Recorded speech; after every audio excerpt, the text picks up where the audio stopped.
Last update 14,102,017 by Manic Meta New York, October 14. Burma. Amid the growing concern being voiced worldwide over the Rohingya refugee crisis, with their more than 500,000 refugees having fled from Myanmar to neighboring Bangladesh, U.S. Permanent Representative to the United Nations, Ambassador Nikki Haley, held discussions on Thursday with U Thong Tun, National Security Advisor of Myanmar on the Rohingya crisis. Haley stressed the need for all sides to end violence immediately. This was, apparently, aimed at both the Myanmar security forces and also the Rohingyas militants who, according to international sources, unleashed the crisis by launching an attack on Myanmar's security forces. According to a statement issued by Haley's office, the U.S. Permanent Representative appealed to Myanmar to facilitate the safe, dignified return of all those displaced as quickly as possible and called for humanitarian access to all affected by the violence. She also urged Myanmar to hold security officials and others found responsible for offenses against all affected communities accountable for their actions.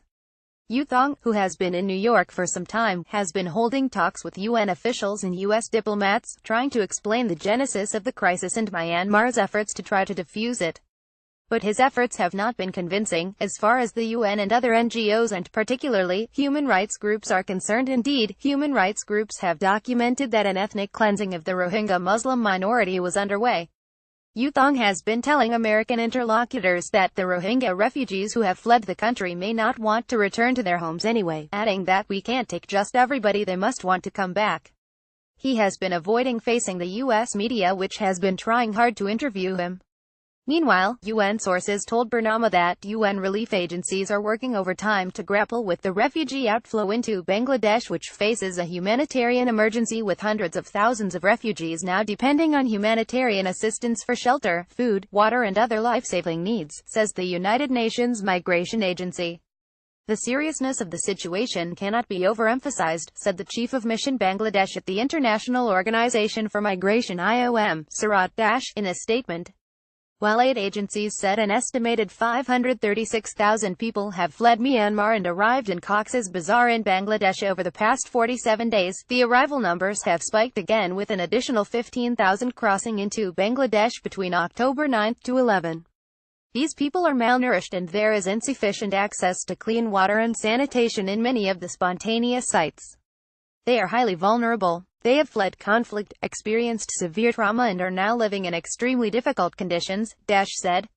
Besides urgently needing additional funds, many experts are worried over the outbreak of diseases. The risk of an outbreak of communicable disease is very high given the crowded living conditions and the lack of adequate clean water and sanitation, said IOM Senior Regional Health Officer Patrick Diggin, pointing out that maternal, newborn and child health care are also in desperately short supply.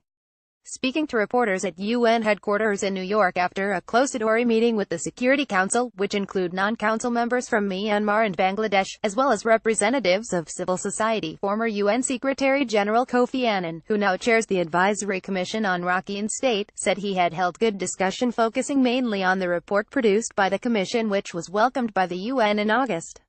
It was clear that everyone agrees on what needs to be done.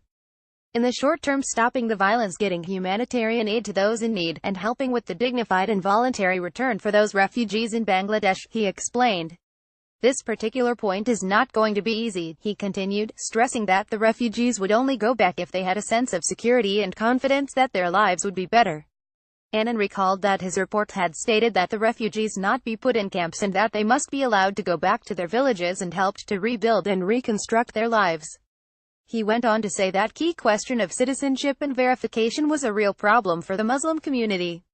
Annan pointed out that State Councillor Daung San Suu Kyi had accepted the recommendations in his report and had agreed to set up an implementation committee. Burma.